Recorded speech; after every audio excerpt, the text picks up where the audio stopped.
Bom, então eu queria agradecer a todos que estão presentes, temos quase 140 pessoas, é bastante gente, o que quer dizer que a responsabilidade fica maior ainda.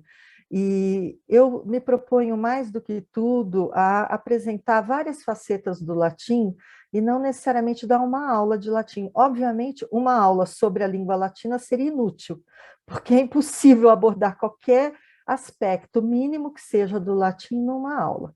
Então, eu vou tentar fazer um panorama de várias coisas que têm acontecido com o latim, desde os seus primórdios, ou antes, talvez até que ele existisse, até o momento mais contemporâneo que eu puder. E espero que, durante essas 2 horas que a gente tem nessa tarde, possamos pelo menos entender como ainda é uma língua frutífera, que ainda provoca discussões, debates, motiva, digamos assim, pensamentos e até mobilizações políticas, ainda, por incrível que pareça. Vou tentar provar isso para vocês. Não importa quem está chegando atrasado aqui, estou começando agora a fazer uma introdução. Então, a nossa prática hoje vai ser o seguinte: eu preparei um PowerPoint, sem ser uma artista, eu tentei fazer alguma coisa que seja agradável para vocês acompanharem. Vai ter um pouco de imagem e vai ter uma sonora. A gente vai ouvir o Papa Bento XVI, aquele que abdicou do papado, falando em latim, um trecho, tá? E então eu vou começar a fazer um share screen, uma certa altura eu vou ter que parar para compartilhar com vocês o som, então vocês têm que aceitar também esse tipo de movimentação da tela que vai acontecer, tá bom? Eu peço encarecidamente que deixem os microfones desligados, porque sempre é um incômodo, né? Interromper o raciocínio e tal. As câmeras não me importa nada, podem deixar ligadas e usar o chat à vontade também, tá bom? Então vamos lá.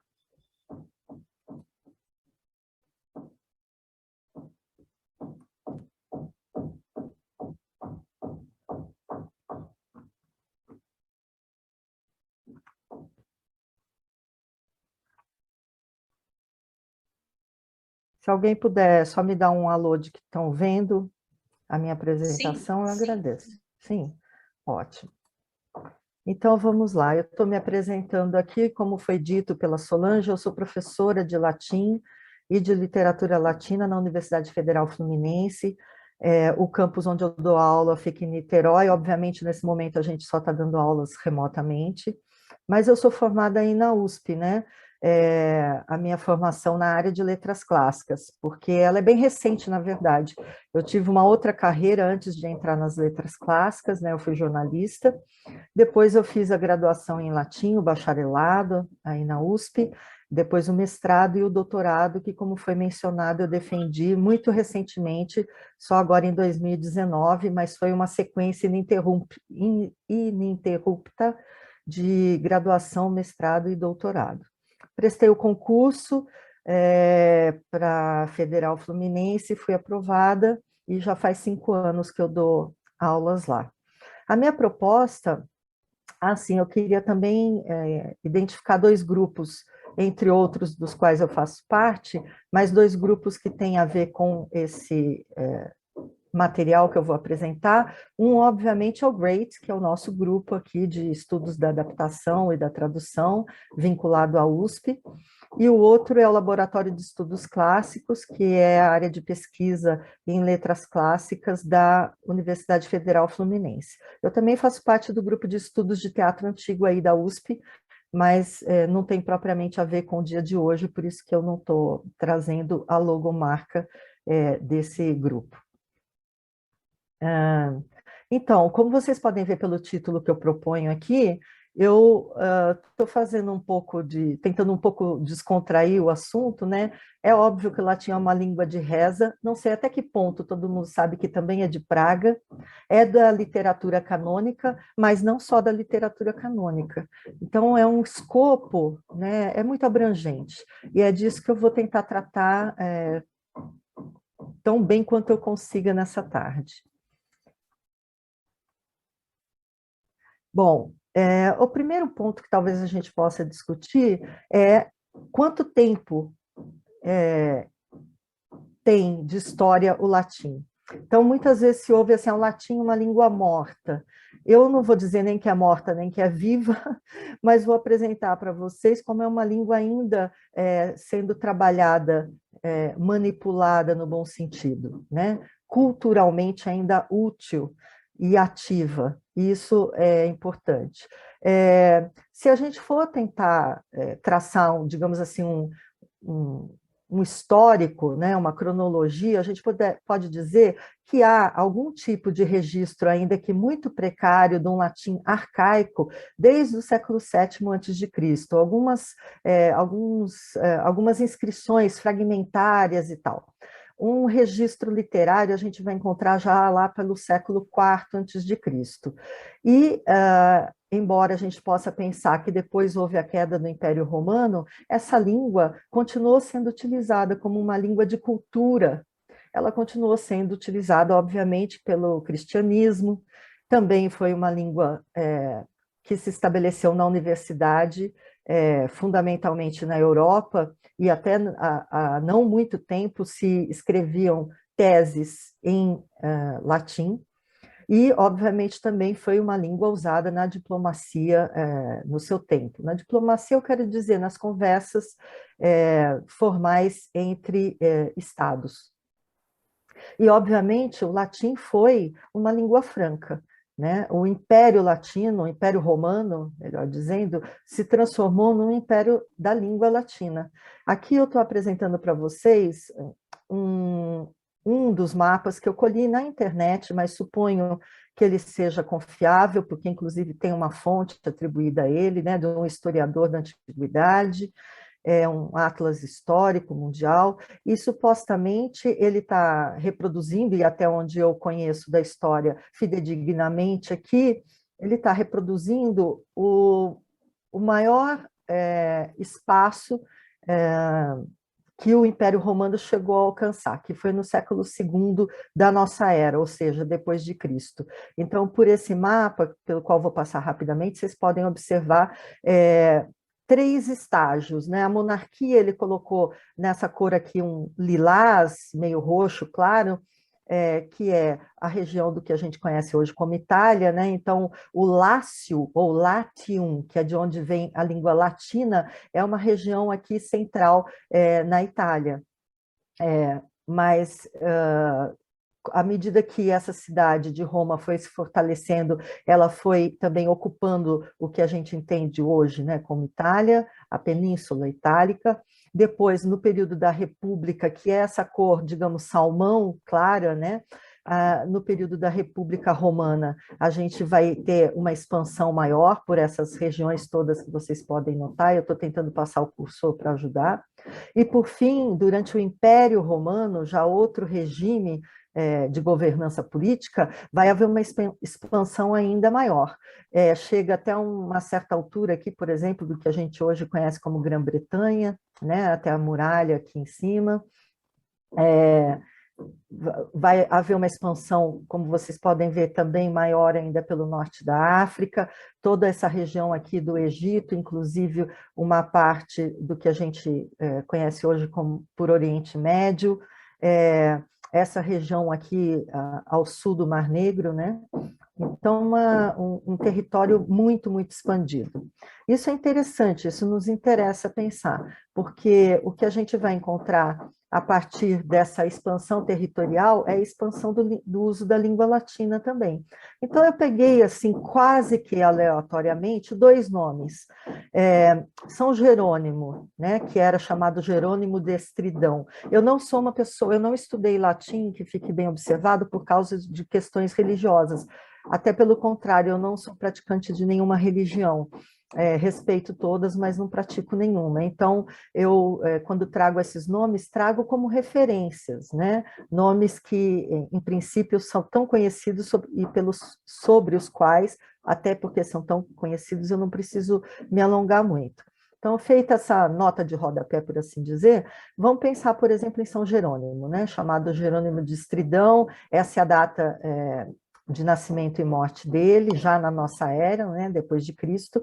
Ele é chamado padroeiro ou patrono, como preferirem dos tradutores. Ele nasceu numa região chamada, então, de Dalmácia, que a gente chamaria de antiga Iugoslávia, e para quem não sabe ainda o que é a Iugoslávia, hoje a Croácia,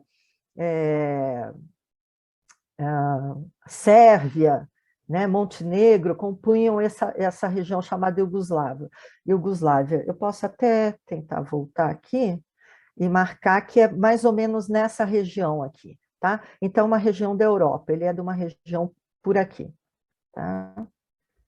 Voltando aqui, quem foi São Jerônimo, né? Ele é o compilador e tradutor da versão da Bíblia conhecida como Vulgata.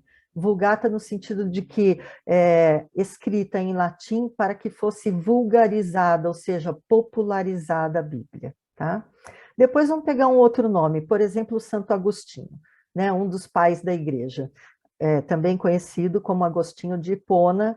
A época de ambos é bem parecida, nascimento e morte. Já o Santo Agostinho vem da Numídia, hoje a gente conhece como Argélia, norte da África. Também posso voltar aqui, só para mostrar, aqui a região da Numídia, norte da África, certo?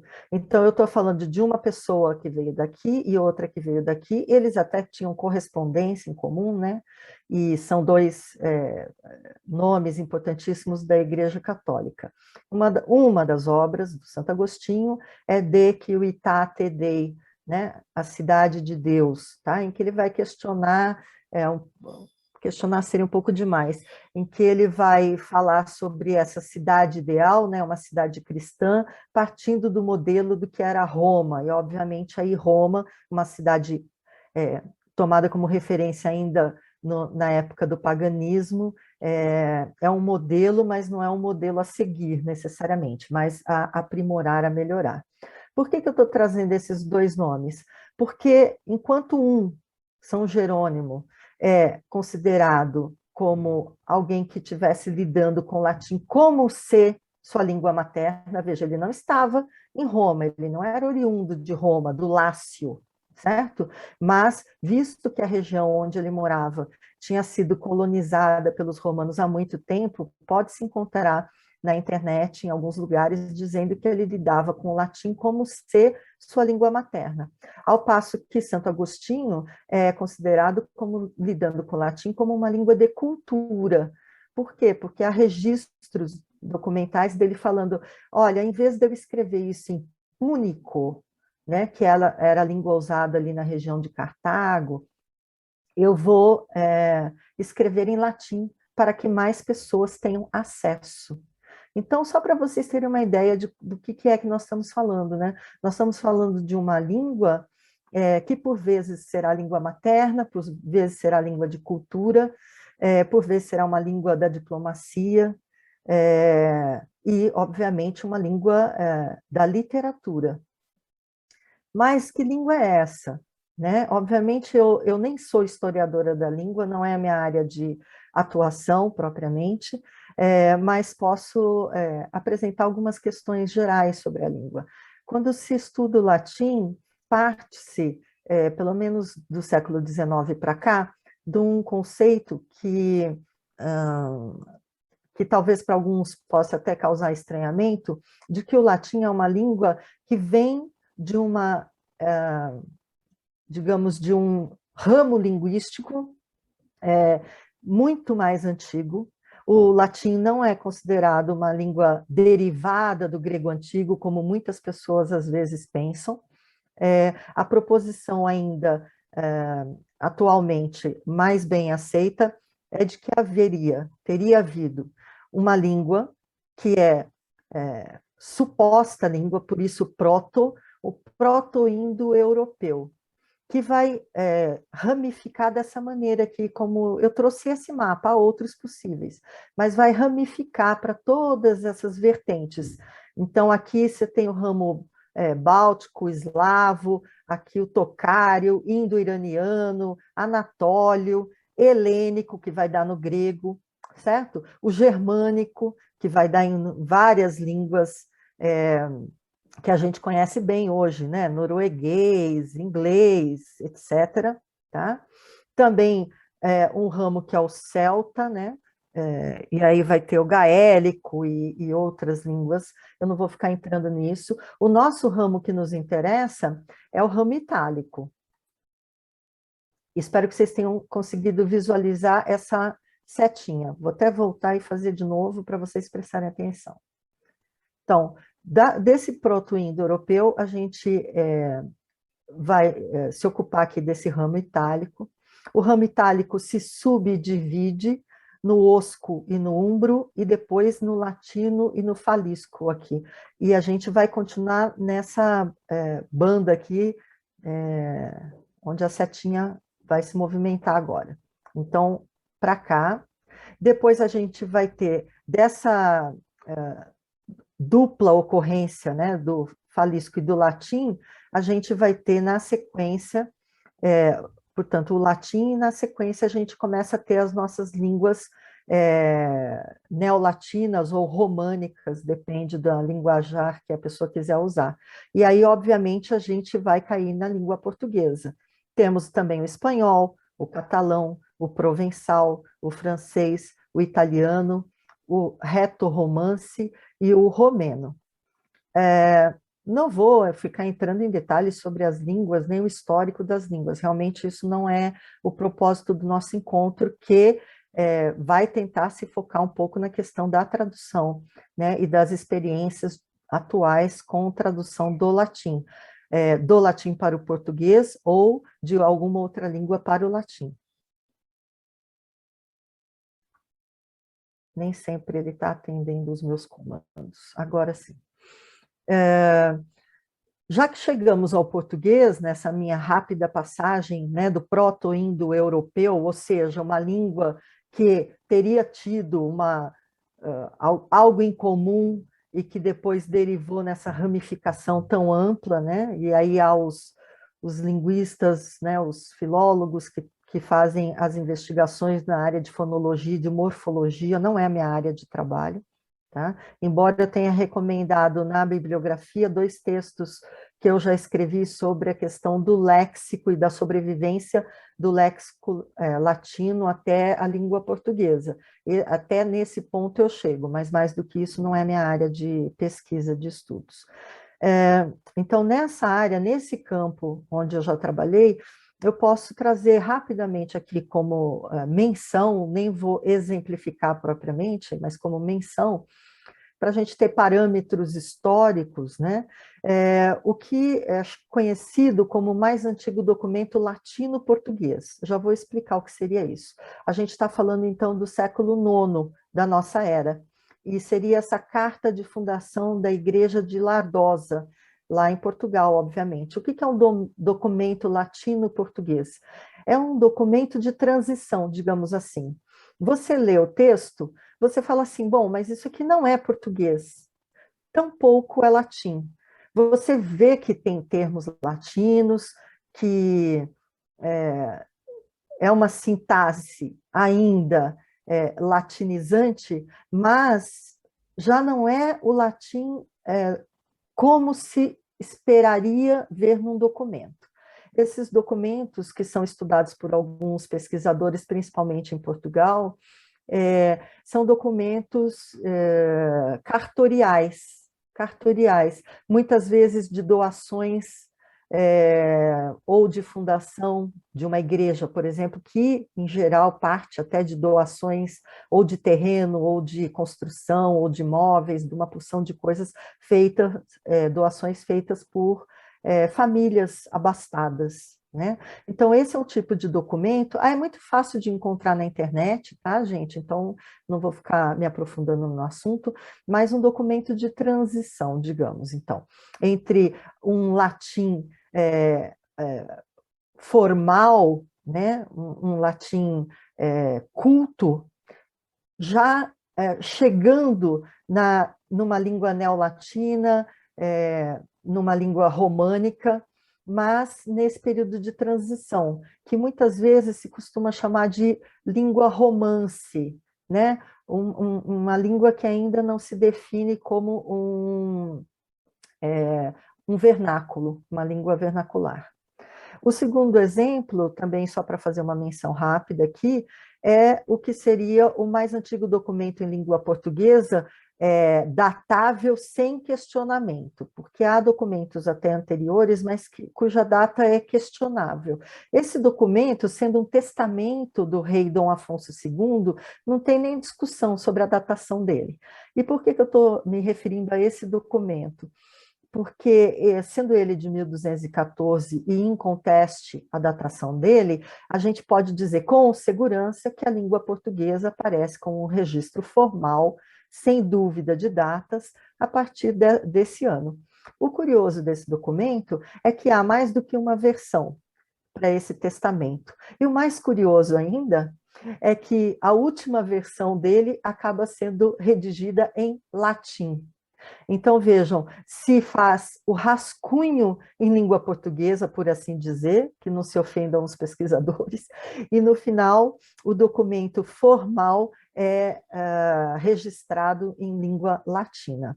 É uma história muito interessante desse documento, também muito fácil de achar material na internet sobre o tema, sem maiores dificuldades. De qualquer forma, ficará o meu contato no final, e se alguém tiver interesse e dificuldade em encontrar os documentos, eu tenho vários PDFs e posso fornecer, compartilhar com quem tiver interesse. Bom, o latim, né? O latim é conhecido, como a Solange mencionou na apresentação da minha fala, né, como aquela língua de cultura, língua literária, do cânone literário. Não há dúvida, né, que o latim é uma língua do cânone literário, e é por isso que eu fui estudar latim e me debruço sobre o latim e traduzo para meu consumo, para consumo dos meus alunos e, eventualmente, para publicação editorial. No entanto, é curioso observar que quando a gente fala do literário na cultura clássica, não exclusivamente no latim, mas eu vou me ater ao latim, a gente está falando de, digamos, gêneros literários numa acepção um pouco expandida em relação ao que nós estamos acostumados com as línguas modernas, digamos. Então, o que é literário no estudo do latim clássico é a poesia, claro, a poesia épica, com certeza, Eneida, de Virgílio, a poesia lírica, com certeza, poemas de Virgílio, poemas de Horácio, etc. A poesia dramatúrgica, com certeza, né? Temos as comédias de Plauto e temos as tragédias de Sêneca, que é o autor que eu estudo em particular. Mas também entra no gênero literário os diálogos filosóficos, por exemplo, de Cícero, por exemplo, de Sêneca, escritos em latim. Entra também, no que é literário na literatura clássica, latina, a historiografia, né? Então, vamos ter autores como Tácito escrevendo história, que para nós são, para além de documentos históricos, são textos que compõem um gênero literário que a gente entende por historiografia. E até, talvez curiosamente para alguns, um dos gêneros de estudo é a epistolografia. Então, temos as cartas de Cícero, as cartas de Sêneca, e a gente entende muito mais como um gênero literário do que como documentos que tenham algum valor propriamente histórico, embora sirvam de subsídio para pesquisas históricas. Bom, diante desse cenário que eu tentei apresentar, agora caindo na nossa realidade brasileira, do nosso tempo, eu trouxe algumas capas de livros para ilustrar como o latim continua sendo um campo de trabalho para o tradutor. E eu posso afirmar isso categoricamente. Tivesse eu mais tempo, poderia eu estar traduzindo e publicando mais. Dentre essas capas que vocês estão vendo, aqui está escrito Sêneca, é uma tradução minha, uma seleção de cartas que eu fiz e propus a pedido da editora Vozes, com o tema da morte. É uma edição muito simples, não é bilíngue, a ideia não era fazer um livro de caráter pedagógico, portanto, não tinha o propósito de ser bilíngue, mas de difusão, né, das propostas filosóficas do Sêneca em torno da morte.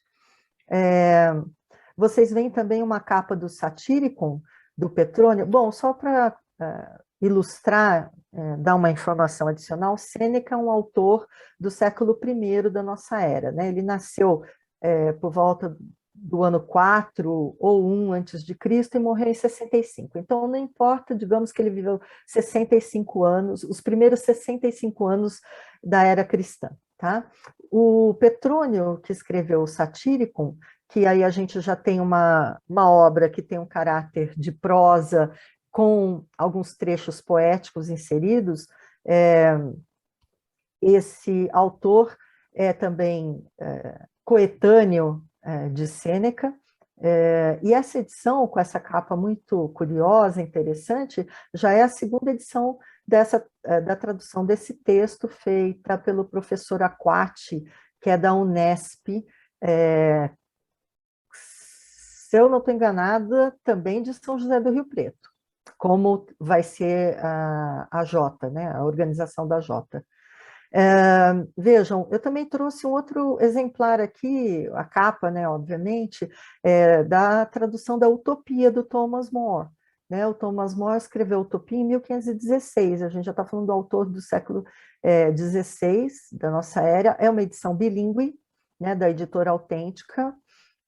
Esse Satyricon é da editora 34, o Utopia é da editora Autêntica, uma edição bilíngue, lançada não faz muito tempo.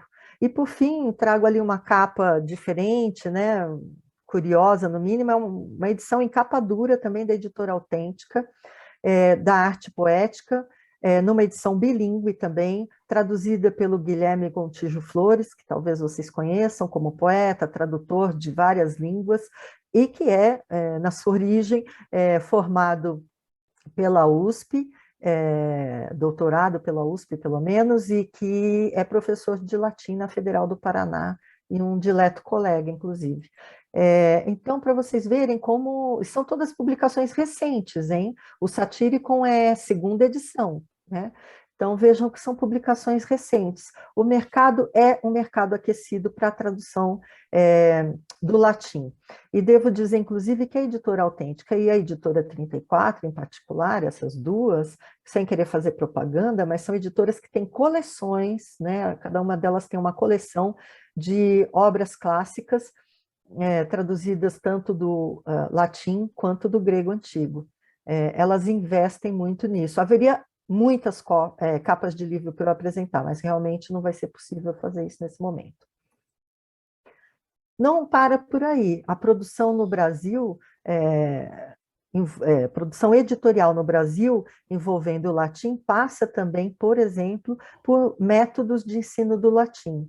Não que seja inédito, não que não houvesse antes, né, há décadas passadas isso. Já havia, o latim foi língua obrigatória para o ensino que hoje a gente chama de básico, né, até a década de 60. Na década de 60, caiu a obrigatoriedade. E depois disso, cada vez é menos frequente. Na universidade, a gente ainda tem o latim como língua obrigatória para os formandos em letras, mas já foi obrigatório no direito e já não é mais, né? Ainda assim, temos produções bastante recentes de métodos de ensino de latim. Então, eu trago esses dois exemplos aqui, um do professor José Amarante, que é da Federal da Bahia. Essa obra Latinitas tem o volume impresso, mas também tem disponível em formato PDF. E essa aqui já está na segunda edição, inclusive revisada. Então vejam que é um sucesso. Aqui, ó, Edufba, da Federal da Bahia. Esse aqui é praticamente simultâneo, né? Foi editado pela Federal do Espírito Santo. É um trabalho eu sei que mal dá para ler, né? Mas da Leni Ribeiro Leite, uma dileta colega também, que agora está dando aula de latim na Universidade do Kentucky, convidada como professora efetiva no Kentucky. Então, vejam que a gente está exportando professores de latim, no caso, uma professora de latim do Espírito Santo para os Estados Unidos. Tá? Se houver necessidade de fazer algum comentário ou alguma pergunta, talvez esse seja um bom momento. Alguém quer se manifestar, dizer alguma coisa, questionar algo nesse momento? Ninguém? Então, eu vou dar prosseguimento, tá bem? Se alguém quiser se manifestar, por favor. Acho que não. Tá. Então, tá bem. Uma das coisas bastante interessantes também que a gente pode, talvez, discutir num período que eu espero que seja possível de perguntas e respostas, é uma proposta, como apresentada pela professora Adriane da Silva Duarte, professora de grego aí na USP. Eu falo aí, eu sei que cada um está num canto, né, gente? Mas a sede, digamos, do nosso grupo e desse curso é a USP, tá? Ela propôs num artigo que tem uns poucos anos, está também nas referências bibliográficas que eu forneci para o curso, ela propõe uma história da tradução dos clássicos greco-latinos no Brasil. Eu não vou me estender no artigo da Adriane, até porque não é esse o propósito aqui desse pupurri, mas seria interessante a gente pelo menos passar rapidamente por duas razões, né? Passar por ele por duas razões. Primeiro, porque há agora, né, alguém pensando na necessidade de se estabelecer uma história da tradução dos clássicos greco-latinos no Brasil. Porque ela não foi feita, tanto é que ela está dizendo aqui, são trechos do artigo dela que eu tirei, tá bem? Não estão entre aspas, mas são aspeáveis. A Adriane vai dizer, ainda está por ser escrita essa história, né? E ela diz, embora haja cada vez mais pesquisa, falta muito a inventariar e a investigar. E talvez aqui seja o caso de dizer sistematizar, ou seja, a gente encontra vários artigos de colegas pesquisadores, tanto do grego quanto do latim, e às vezes da área de filologia, dentro do português mesmo, interessados, né, vários artigos e pesquisadores interessados em estudar, investigar a tradução das obras clássicas, por assim dizer, canônicas, melhor dizendo, do grego e do latim, mas não há nada sistematizado, né? Seria interessante, não necessariamente para desenvolver uma proposição, sei lá, ideológica sobre a história, mas pelo menos para ter o registro. É muito difícil, às vezes, encontrar os registros adequados, tentar construir os perfis desses tradutores. Não é simples, né? Não é uma atividade banal. A Adriane, então, vai propor uma abordagem diacrônica, e aí ela propõe uma estrutura de 3 grupos de tradutores, né? Ela propõe um chamado A Era dos Patriarcas, depois a Era dos Diletantes e a Era dos Doutores. Eu vou rapidamente passar por essas 3 ideias, porque elas podem vir a ser úteis para a gente um pouquinho mais para frente nessa conversa de hoje. A Era dos Patriarcas, ela diz assim, centrada na atividade durante o Império. Então, a gente vai ter ainda, antes da República, vários homens, homens bem formados, no sentido de ilustrados, né, que frequentaram a universidade, que tinham uma formação bastante sólida, aparentemente, traduzindo. E não preciso, talvez, dizer que Dom Pedro II era um deles, né? Traduziu do grego, traduziu do latim e de outras tantas línguas, tá? Então, temos produção tradutória em português no Brasil desde essa época. Depois ela propõe essa era dos diletantes, que ela fala que atravessa o século XX. O que seriam esses diletantes? No caso do grego e do latim, a gente vai encontrar não poucos profissionais de outras áreas, mas que, uma vez mais, tinham uma formação clássica, natural, que tivessem, né, homens, digamos, de uma certo de uma certa classe social que tiveram a oportunidade de se formar solidamente em grego, em latim e outras línguas, e que desenvolviam outras atividades profissionais, por exemplo, advogados, médicos, etc. Um deles, muito conhecido, é o Carlos Alberto Nunes. Carlos Alberto Nunes foi um médico do século XX, que traduziu não só do grego e do latim, as épicas conhecidas, né, de Homero e de Virgílio, como traduziu toda a obra de Shakespeare.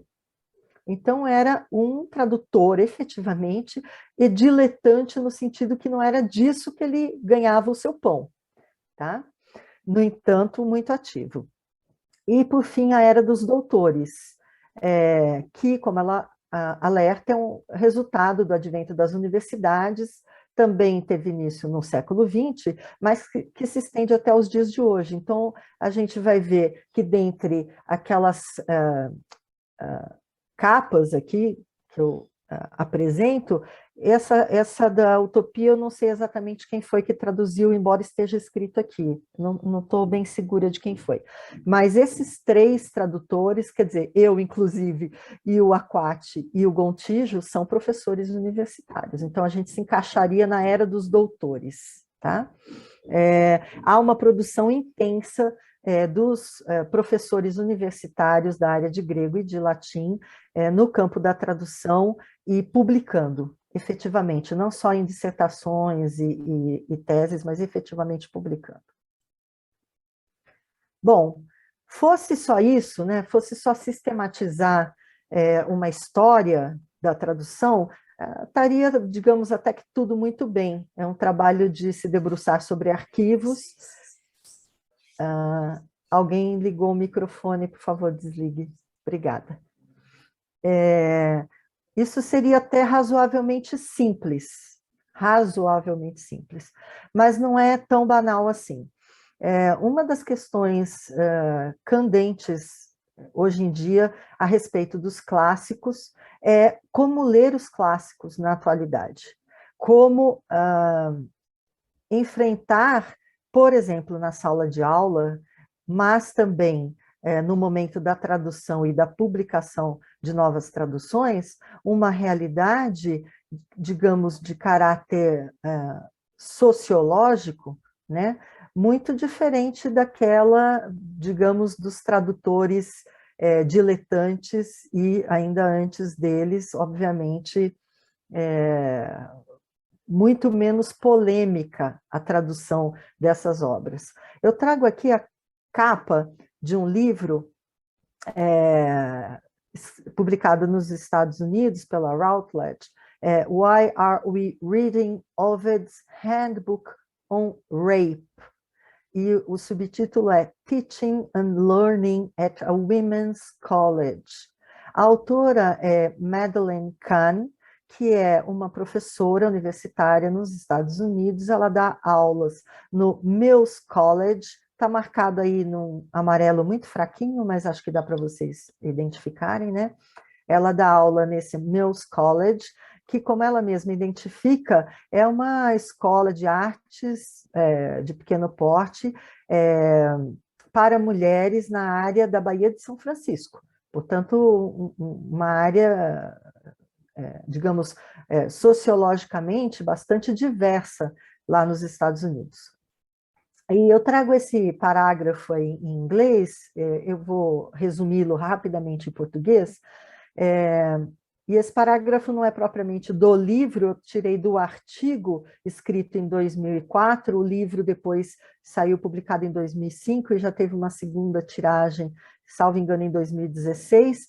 Eu não tenho o livro porque ele é caríssimo, mas eu tenho esse longo artigo que ela escreveu que precede o livro. E eu me interesso particularmente pelos temas que envolvem o autor Ovídio, e esse é só um dos capítulos do livro, então, por enquanto, o artigo me basta. De qualquer forma, é um livro que já está na sua segunda edição. Ela diz, então, nesse artigo, que, como eu disse, dá suporte à elaboração do livro, ela relata a experiência dela ao chegar na sala de aula e dar aula sobre as Metamorfoses, que é a obra máxima do Ovídio. obra sobre a qual eu já falei no curso, na minha aula, no curso do primeiro semestre, do Gotas no primeiro semestre. Então, hoje eu vou trazer um outro exemplo do Ovídio também, mas é só digamos, um apêndice, não é central no nosso encontro de hoje.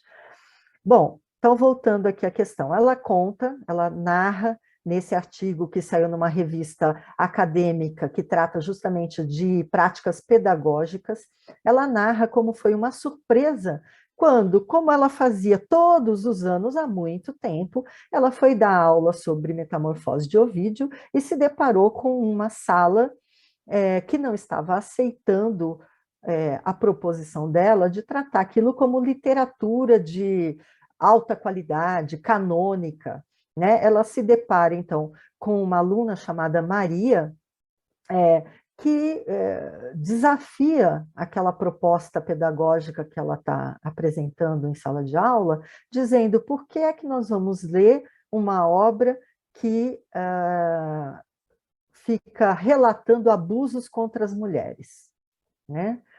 E ela diz a professora, a Madeleine Kahn, que ela estava surpresa porque ela sempre deu aula daquele tema e nunca teve que se questionar sobre aquilo. Mas agora a sala dela, a classe dela era outra. Ela diz ali, né? A maioria das alunas era jovem, né? Teenagers, adolescentes, né? Embora algumas, como essa Maria, fossem um pouco mais velhas. A Maria era uma aluna que estava retornando para a escola. Eu não sei se o nome Maria é verdadeiro ou fictício, também pouco importa aqui no caso, né? Então, era uma moça mais velha que estava voltando para as aulas, para a escola. Ela já tinha conhecido a Maria porque a Maria chamava atenção, usava cabelos coloridos e camisetas com frases digamos, slogans, né, como ela coloca aqui, revolucionários. Então, o que nos interessa aqui? Interessa pensar como a sala de aula vai se modificando, né, com os novos movimentos, como o Me Too, por exemplo, né, e leva os professores a terem que se reposicionar também a respeito da sua prática pedagógica, da sua abordagem de textos canônicos. Não quer dizer necessariamente embalar e jogar no lixo, não é disso que se trata, mas é ver com outros olhos, como diriam os portugueses, com olhos de ver, né, com olhos críticos. E eu devo dizer que eu passo pela mesma experiência na sala de aula, tá? Não é uma situação isolada lá nos Estados Unidos, numa escola de mulheres na Baía de São Francisco. Aproveitando, então, esse cenário, esse contexto apresentado pela Madeleine Kahn, a gente pode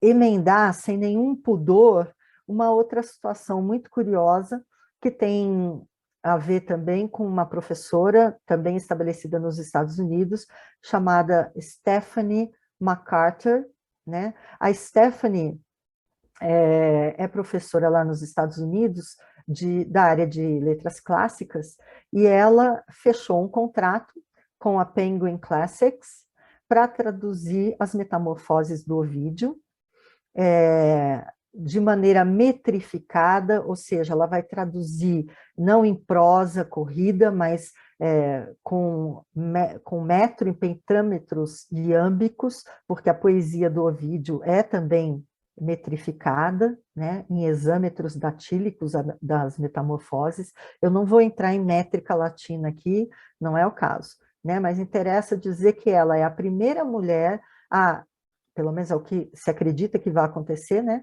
A primeira mulher a publicar em inglês a tradução das Metamorfoses do Ovídio numa tradução metrificada. Mas nem é isso que nos interessa em particular, nem mesmo que ela seja a primeira. O que nos interessa é que ela faz uma abordagem do texto que a distingue das traduções tradicionais, por assim dizer. Então, ela escreveu um artigo chamado Rape Lost in Translation, que está referido aqui, onde eu estou passando o cursor, perdão, que foi publicado em 2018, no início de 2018, num blog Electric Literature, e depois, esse trecho que eu trago aqui é de uma entrevista que ela concedeu para a própria universidade onde ela dá aula. Também vocês têm o link no material bibliográfico que eu passei no começo do curso. Tá? O que interessa aqui? Interessa que essa professora e tradutora, já experimentada, ela já publicou outras obras, outras traduções do Horácio, inclusive, né, de poemas do Horácio, ela, ao lidar com as traduções clássicas em sala de aula, ela se deparou também com uma situação em que, ao ler aquele inglês junto dos alunos dela, ela achava que tinha alguma coisa errada. Então, ela voltou para o latim, e a hora que ela verificou o latim daquela passagem que ela estava estudando com os alunos, ela identificou que o latim não estava vertido para o inglês da maneira que ela achava mais apropriada. Né? Então, quando a gente está falando dessa obra Metamorfoses, e talvez vocês possam ler, espero que saibam, possam acompanhar um pouquinho em inglês, eu fiz o recorte da reportagem, tá? Essa obra do Ovídio é datável do ano 8 depois de Cristo, é um poema considerado épico por causa da métrica utilizada, que é o hexâmetro, né, que eu já falei, datílico, e ele trata fundamentalmente das transformações, das metamorfoses. Aborda cerca de 250 mitos, sendo que desses 250 mitos, mais de 50 registram alguma forma de violência sexual ou de estupro, tá? Então, lógico que são temas sensíveis, eu já acabei de me referir à situação da professora Madeleine Kahn, né, na escola de meninas lá, onde ela se deparou com essa confrontação a ponto de ter que escrever sobre essa experiência pedagógica dela. O que vai acontecer, então, com a Stephanie MacArthur é que ela vai propor uma tradução um pouco distinta. Eu trouxe um pequeno trecho aqui para a gente tentar acompanhar. De novo, é um recorte da reportagem publicada online, tá? Então, essa reportagem menciona que na tradução dessa pessoa, Rolf Humphreys, que foi publicada em 1960, esse tradutor traduz a violência, o estupro dessa personagem, Leukotoe, tem várias formas de pronunciar, tá? Ele traduz assim, e ela, ainda temendo a inesperada visão do sol, vencida por aquele brilho, eu já estou traduzindo, porque quem sabe inglês, não precisa de mim para ler, né? Mas, won over by that shining, took his passion with no complaint. Né? Aceitou a paixão dele, vou fazer uma tradução meio literal, sem reclamar. Essa é a tradução desse senhor aqui. O problema é que há uma ambiguidade a respeito desse consentimento dessa personagem feminina, que é introduzida pela tradução desse senhor Humphreys, né? A MacArthur, essa professora, Stephanie, ela diz que não encontra no latim suporte para essa tradução. E aí ela cita a expressão latina. A expressão latina usada eu vou falar na pronúncia reconstituída, tá? Embora apareça um V aqui, meu cursor de vez em quando desaparece. Embora apareça um V aqui, a gente pronuncia como U, tá? Win passa est, ou win passa est, para emendar tudo aqui. Que a MacArthur traduz como endured his force, que quer dizer basicamente suportou, aguentou a violência dele. Esse passa est é um pretérito no sentido de sofrer, de suportar alguma coisa, tá? E win, que está aqui no acusativo, ou vim, né, é força, violência, pode ser agressão, tá? Então, essa mesma passagem, ela traduz, porque o livro ainda não saiu, da seguinte maneira: Mas embora a virgem, porque a palavra que aparece é virgem em latim, embora a virgem temesse, tenha temido essa visão inesperada, veja que aqui ela usa a mesma expressão, né? Sudden vision, né? Derrotada pelo brilho do Deus, aqui ele usou won over e ela usou defeated, né?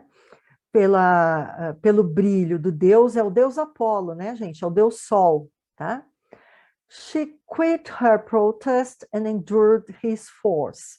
Ela desistiu de protestar, de reclamar e suportou, aguentou a violência dele. Eu vou traduzir assim, tá?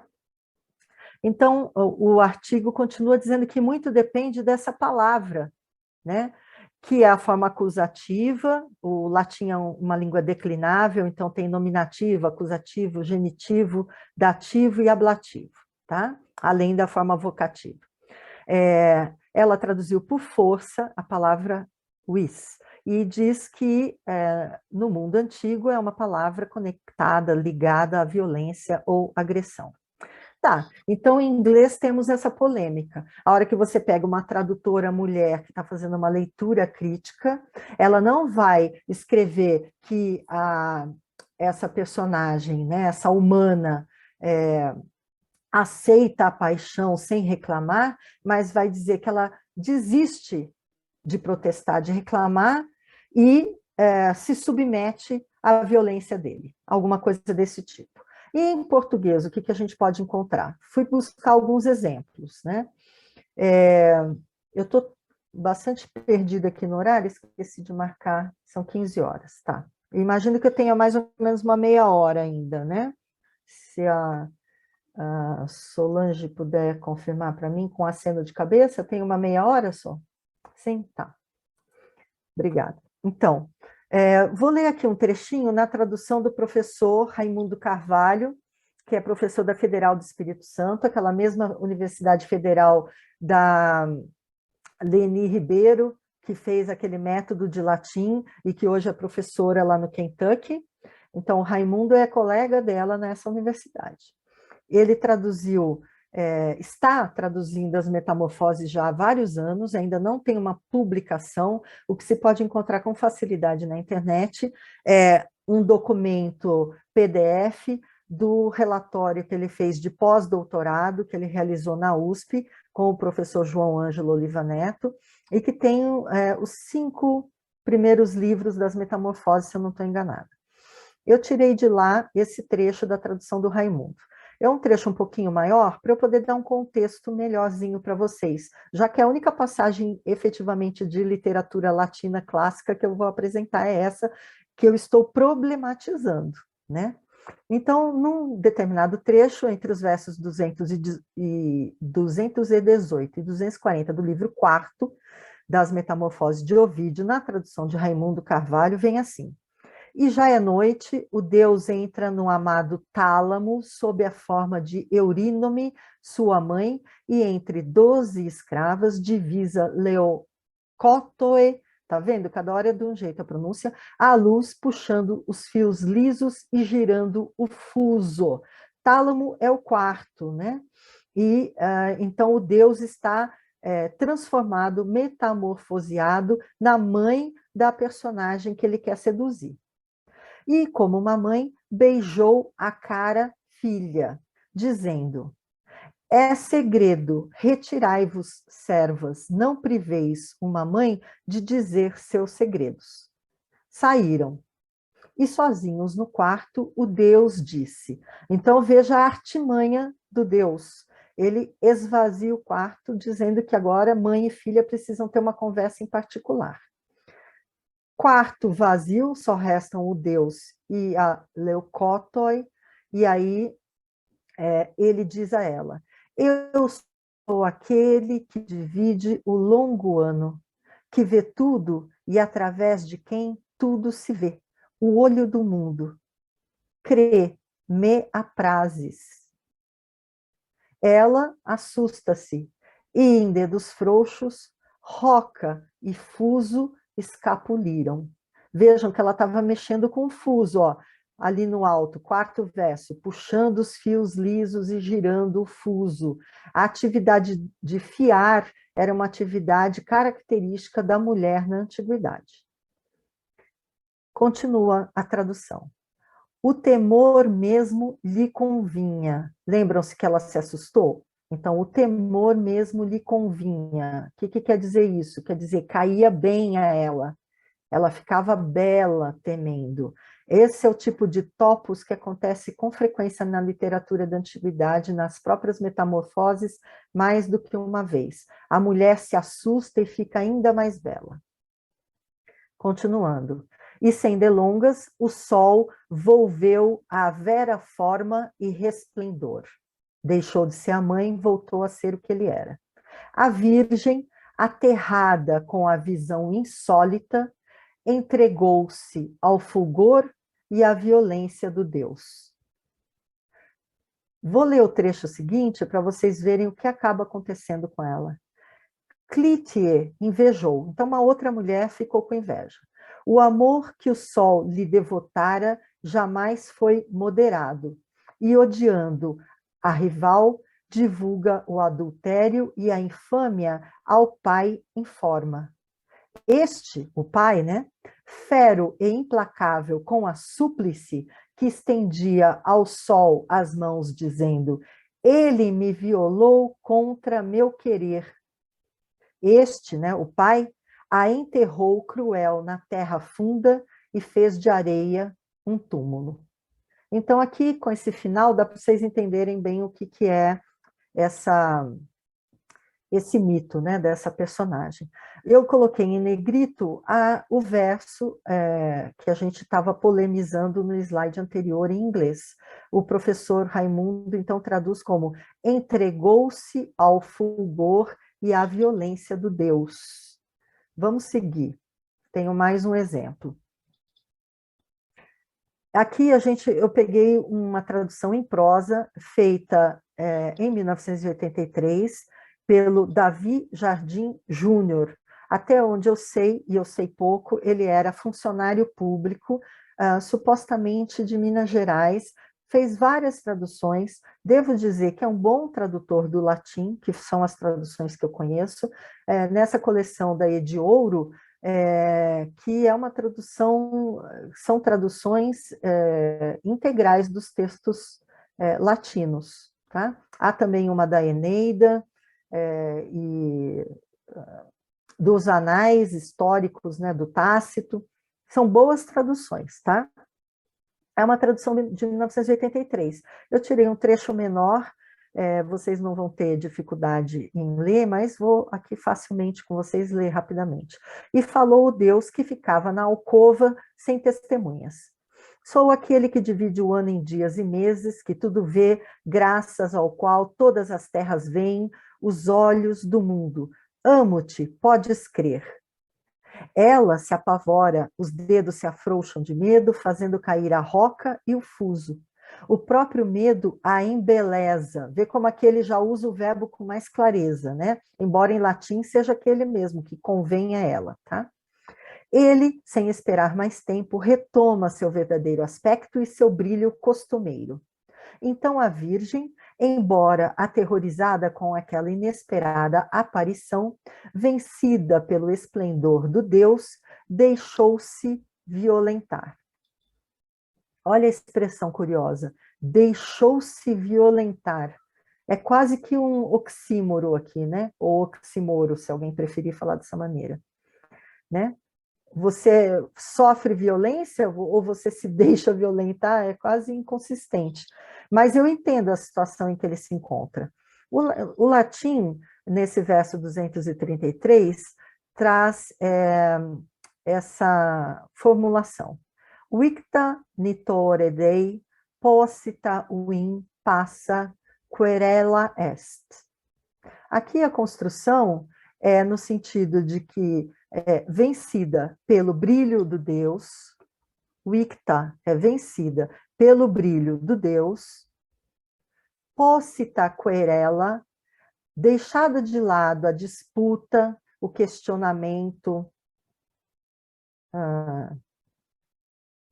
sei lá, alguma outra coisa que a gente possa usar como... Eu sei que a gente tem em português querela, né? Mas querela tem um outro aspecto. Aí o que acontece? O in passa est. Ela sofreu a violação, a agressão, a violência. É isso que está escrito em latim. Veja que a tradução em inglês dada pela Stephanie MacArthur é bastante colada no latim. Bastante colada no latim. Né? Eu trago uma última proposta tradutória. Essa está publicada pela editora 34, é a tradução em português de Portugal, embora perfeitamente utilizável pelos brasileiros, tanto aqui é a tradução que eu utilizo em sala de aula, porque é um volume bilíngue e facilita muito o meu trabalho com os alunos de latim. É do Domingos Lucas Dias, que tem uma formação acadêmica, até onde eu sei não sei se ainda é professor da Universidade Aberta de Lisboa, acho que é assim que se chama, aberta, acho que é pública. Tá? Ele usa nesse verso, a tradução dele é a seguinte: vencida pelo brilho do Deus, suportou sem protestos a violência. Então, aqui a gente vai encontrar várias situações, várias proposições de tradução. Talvez nenhuma seja satisfatória se a gente pensar que o ideal seria a gente poder denunciar com mais ênfase essa agressão física. No entanto, há em latim a questão poscita querela, ou seja, ela deixou de lado a disputa, né, o enfrentamento, e sofreu a violência, como que se ela tivesse desistido, o que é muito diferente de dizer que aceitou, né? Não é propriamente isso, eu pelo menos penso que não. Por que eu trouxe tudo isso, tentei desenvolver um pouco mais esse aspecto? Porque essa é uma das questões de momento para os estudos clássicos e para os estudos de tradução do latim para o português, por exemplo. Né? Então, qualquer latinista antenado no que está se passando hoje está por dentro, está acompanhando esse movimento, que também acontece em paralelo com os textos gregos antigos, mas eu não posso entrar nesse tema agora, tratei ligeiramente disso na aula do primeiro semestre, tá bem? Bom, de novo, eu posso abrir aqui um espaço para algum questionamento, algum comentário, desde que breve, se alguém quiser se manifestar a respeito de algo. Não? Eu não estou vendo o chat, então teria que ser com o microfone. Nada? Tá bom, espero que vocês não estejam morrendo de tédio comigo, já que ninguém se manifesta. Tá, então agora eu vou passar a palavra para o Papa, ou melhor, o ex-Papa, né? Porque esse é o Papa Bento XVI, é o Papa que pediu, é o Papa que pediu, só um minutinho, por favor. Perdão. É o Papa...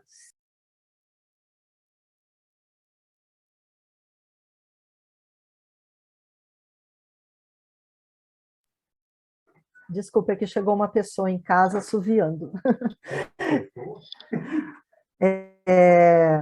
Então, voltando aqui. Agora a gente vai falar do Papa. Por que eu iria trazer o Papa, já que, como eu disse, não se trata de latim eclesiástico, eu não sou uma pessoa religiosa? Porque o latim está vivo também em outros ambientes. Além de ser uma língua oficial do Vaticano, né? Embora até onde eu sei, né? Até onde eu já ouvi falar, a língua que se pratica nos corredores do Vaticano é o italiano. O latim é uma língua oficial do Vaticano, que é uma cidade-estado, certo? É um estado que tem o direito de ter a sua própria língua, embora lá no centro de Roma. Tá? O que aconteceu? Que em 2013, o Papa Bento XVI, quando abriu mão, abdicou, né, da função de Papa, e depois a gente teve a eleição do Papa Francisco, né, o Papa argentino, que é quando sai aquela mensagem, habemus papam, com M no final, né, porque é um acusativo, temos o Papa, tá? O Papa Bento XVI fez o comunicado em latim, em latim. Inclusive tem uma coisa que poderia até parecer um anedotário, mas está documentado, que a primeira jornalista, a jornalista que conseguiu dar o furo, porque isso foi um furo jornalístico, porque honestamente, que Papa que abdica, parece que foi o segundo na história toda da Igreja Católica. Ela sabia latim, então ela leu o comunicado, entendeu e deu a notícia. Só que ela era da agência italiana ANSA, né? O que talvez seja um benefício grande para ela, né? Já que lá eles estudam latim desde muito novos, tá bem? O que eu vou propor aqui, eu só coloquei esse slide com esse trechinho inicial do comunicado, mas eu passei para a Solange, espero que ela tenha repassado para vocês, o PDF com o texto latino, ela está fazendo assim com a cabeça, né? E a tradução também em português, porque eu vou agora botar para a gente ouvir o comunicado, o Papa lendo o seu comunicado em latim. São 2 minutos e 50, é uma coisa bem breve. Tem uma ligeira introdução em inglês, dizendo que o Papa vai anunciar sua renúncia, certo? E aí a gente vai ouvir o Papa. Então, o que eu sugiro? Que vocês abram o documento PDF e tentem acompanhar do PDF em latim, né, o que ele está falando, só para vocês ouvirem, para vocês verem até que ponto é difícil ou não acompanhar, tá? Não vale ponto, não vale nota, não vale nada, é só pela curiosidade, pela experiência. E enquanto vocês fazem isso, eu vou também interromper o meu share e começar a dividir, partilhar com vocês o som, tá bem? Então, um minutinho.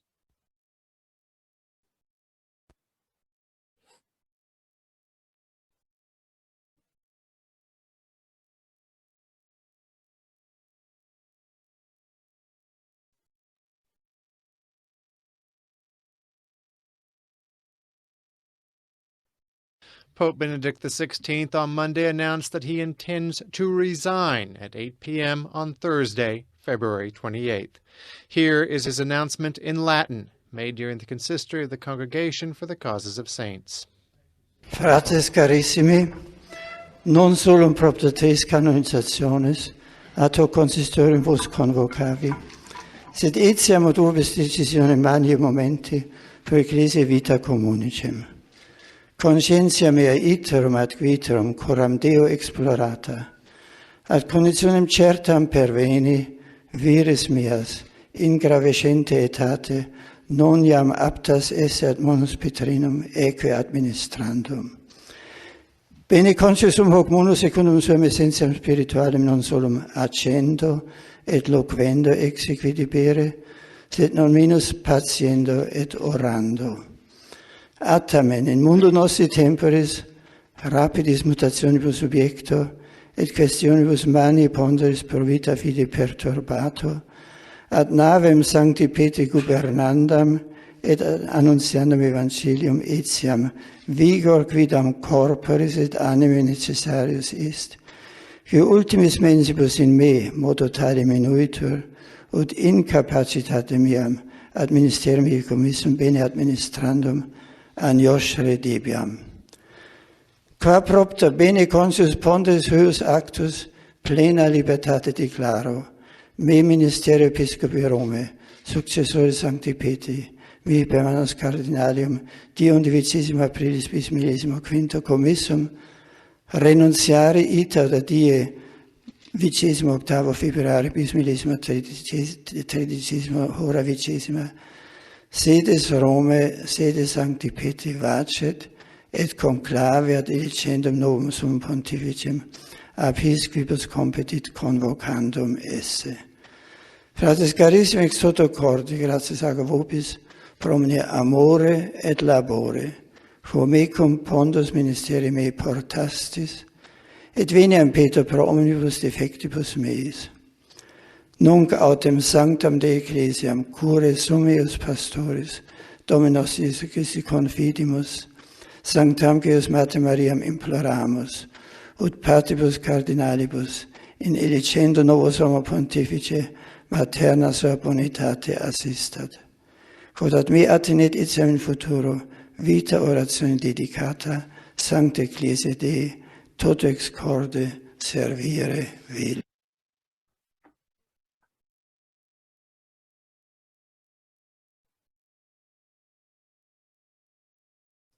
Ok, vocês conseguiram ouvir com boa qualidade de som? Ele já estava velhinho, né? Então já é uma pronúncia um pouco mais debilitada. E não é a pronúncia clássica. Quem sabe latim, Maria Fernanda sabe, não é? Um pouco.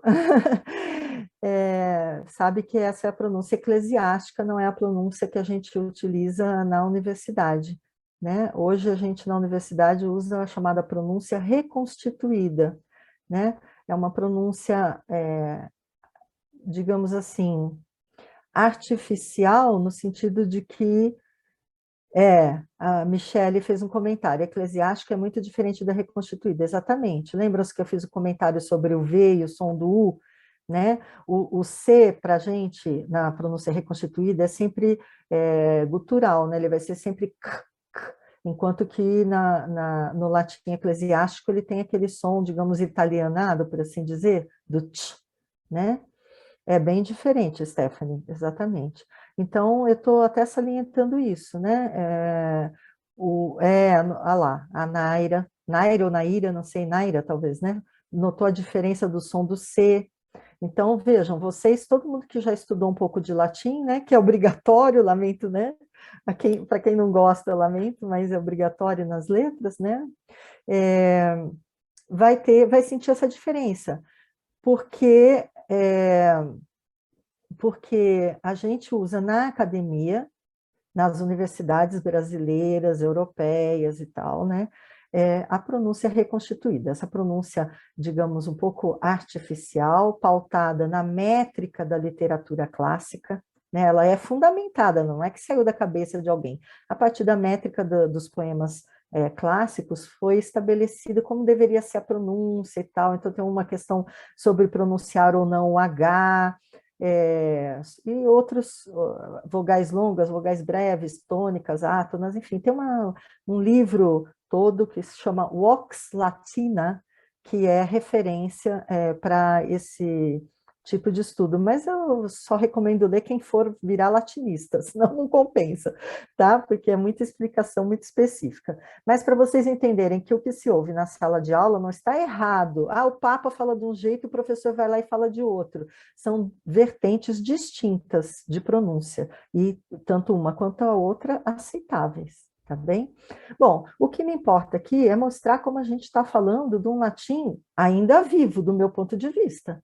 Se você tem um chefe de Estado que vem e faz o anúncio de que ele vai renunciar em latim, ele está usando a língua oficial do Estado que ele chefia, né? Sim, temos dificuldades também com a pronúncia do grego antigo em determinadas situações, é fato. Bom, então, voltando, temos aqui o uso do latim, em 2013 foi a renúncia dele, certo, gente? Então, temos um uso ativo do latim, tá? Numa esfera que a gente diz assim, quase que intocável, né, porque é religiosa. Agora eu vou voltar a fazer o share screen com vocês e vou mostrar o latim numa outra esfera, numa esfera que a gente falaria assim, nossa, que é isso? Esfera pagã, mágica, tá?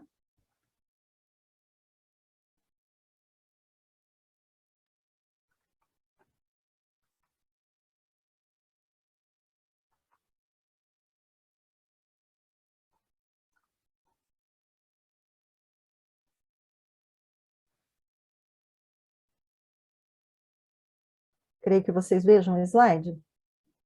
Sim, Solange?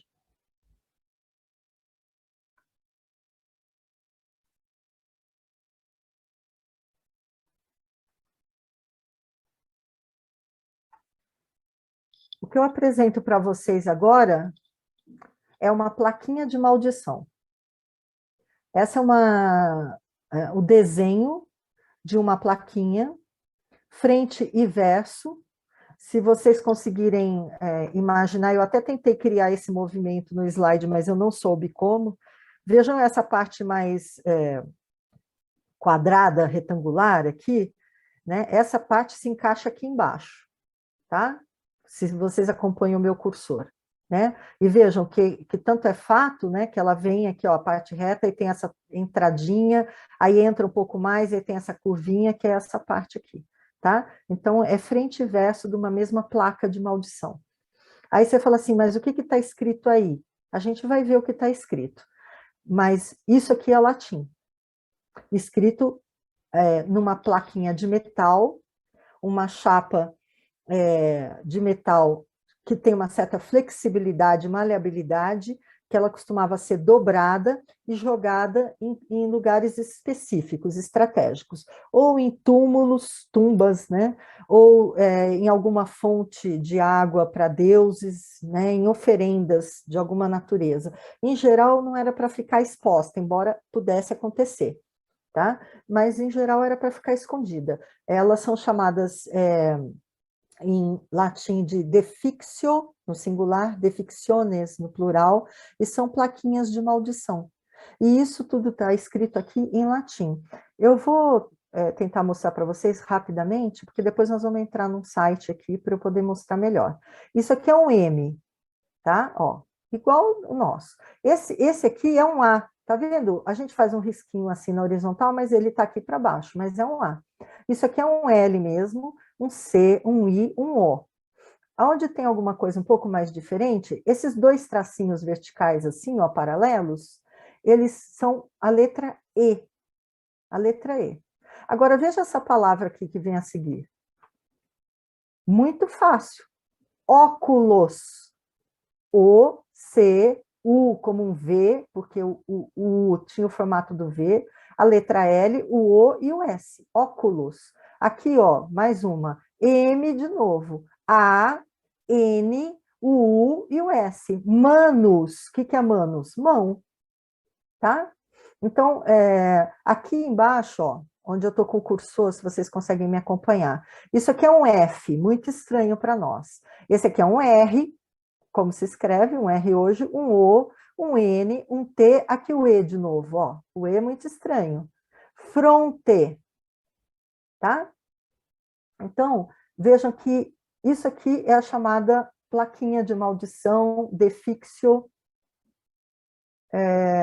que era usada popularmente para desejar o mal, para rogar praga em alguém. Sabe aquela coisa da vou botar seu nome na boca do sapo? É exatamente disso que se trata aqui, tá? Eu vou tentar colocar para vocês um site, vamos ver se vai dar certo. Eu esqueci de testar o site antes, mas espero que dê certo. Vamos ver. Vou só ver se ele está aberto aqui.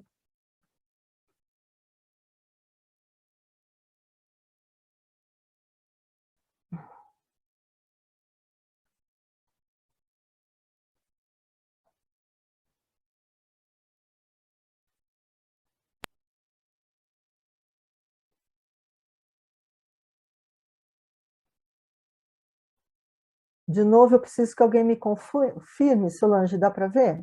Dá, obrigada, querida. Ok, então, esse site aqui é um site de um grupo de pesquisa da USP, tá?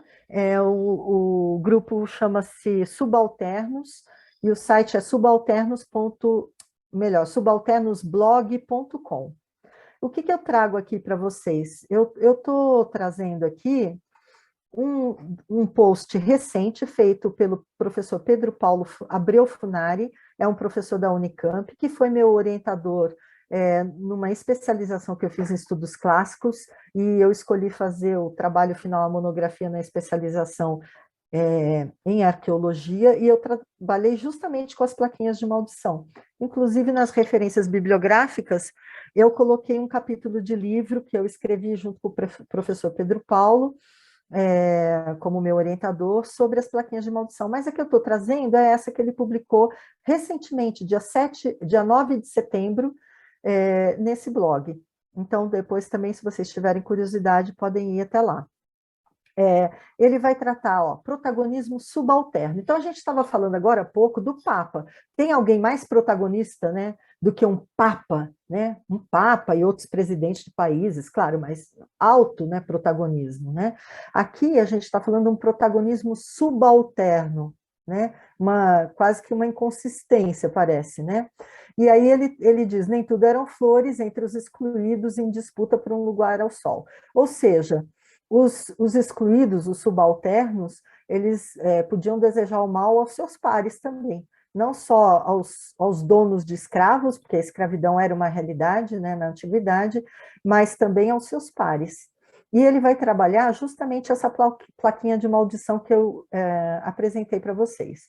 Então, o professor fala que uma plaquinha de chumbo, escrita dos dois lados, frente e verso, proveniente de Nomentums, no Lácio, ou seja, na região de Roma, né, vizinha ao território sabino, que é de um povo chamado Sabino, datada de quando? Da primeira metade do primeiro século da nossa era. Então, até o ano 50 da nossa era, tá?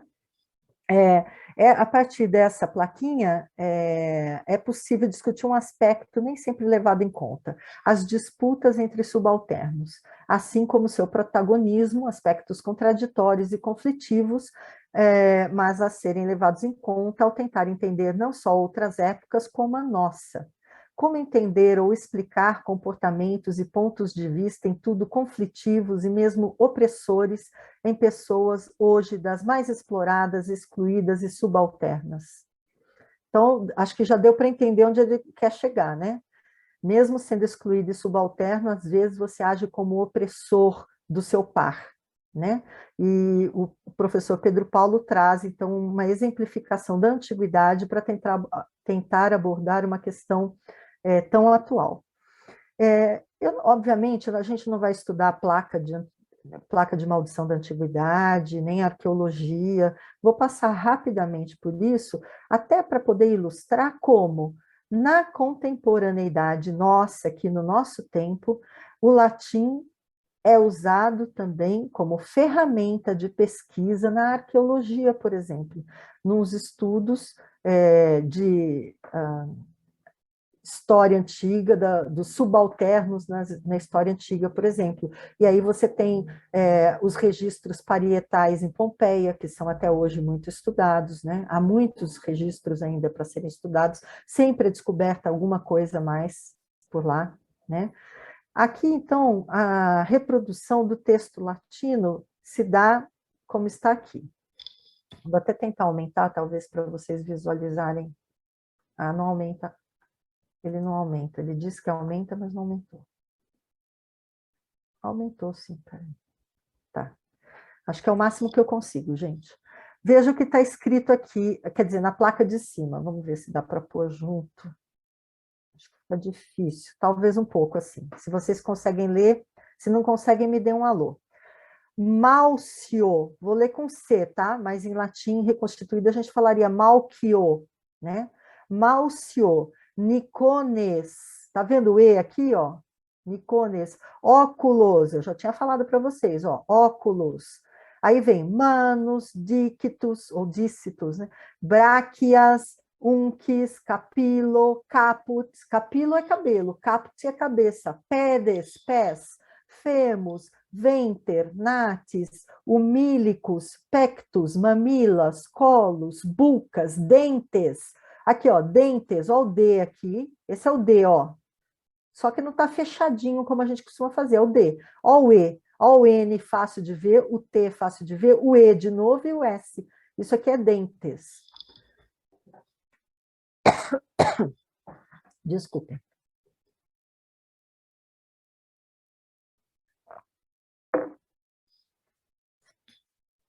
Ao lado de dentes, lábias. Aqui é a palavra, lábias. Mamilas.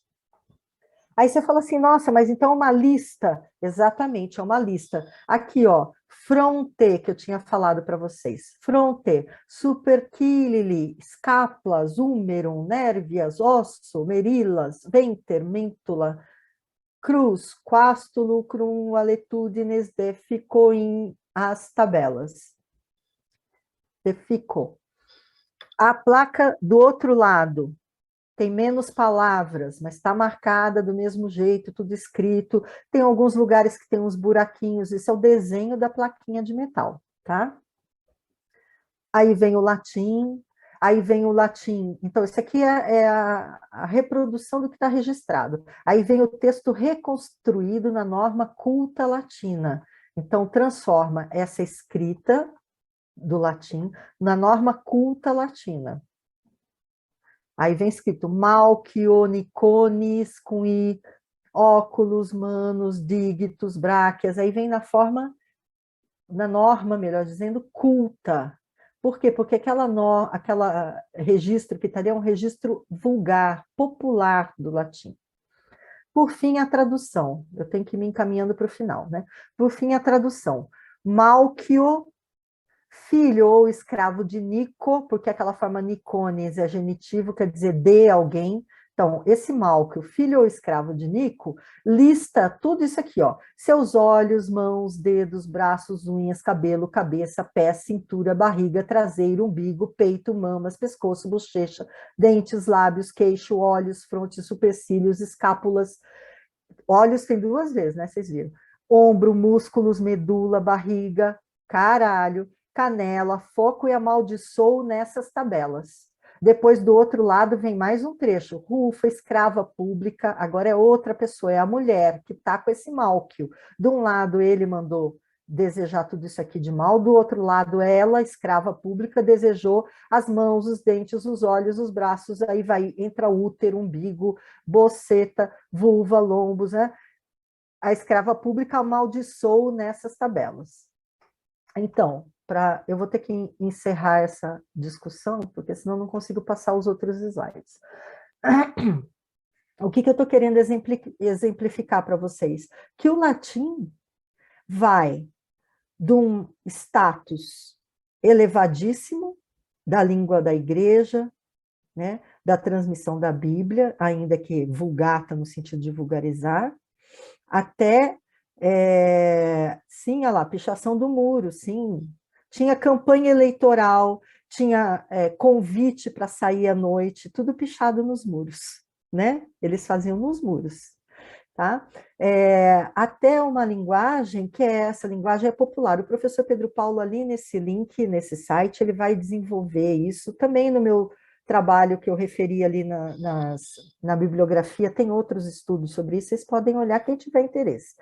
Você vai até uma linguagem que vai nesse nível. O latim é usado por povos variados, esse é do Lácio, mas eu estudei plaquinhas de maldição escritas em latim, na Inglaterra, no que a gente entende hoje como Inglaterra, certo? Numa cidade lá chamada Aquasulis, hoje chama Bath, na Inglaterra, no sudoeste da Inglaterra. Lá também tem várias plaquinhas de maldição escritas em latim. Então, o latim não era uma língua só da religiosidade e tal, era uma língua também para essas coisas, para rogar praga, tá?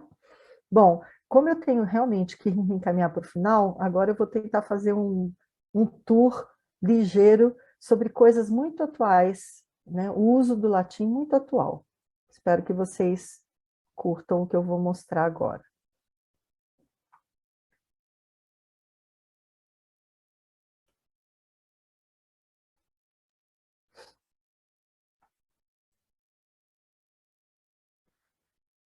Aí, o que a gente tem? Por exemplo, Harry Potter em latim. Creio que quem é fã de Harry Potter saiba que saíram pelo menos 2 volumes da série em latim. Mas muito antes disso, eu estou botando aqui a edição de 2003, né? Harry Potter. Quem não sabe latim, mas conhece Harry Potter, sabe o que está escrito ali, né? E a pedra filosofal, lápis, pedra, philosophy lápis, é a pedra filosofal, tá? Mas muito antes a gente já tinha, por exemplo, o ursinho e o Pooh traduzido do inglês para o latim, em 1960, por exemplo. E, atenção, dá para ler aqui, ó, The New York Times Bestseller. Foi um best-seller.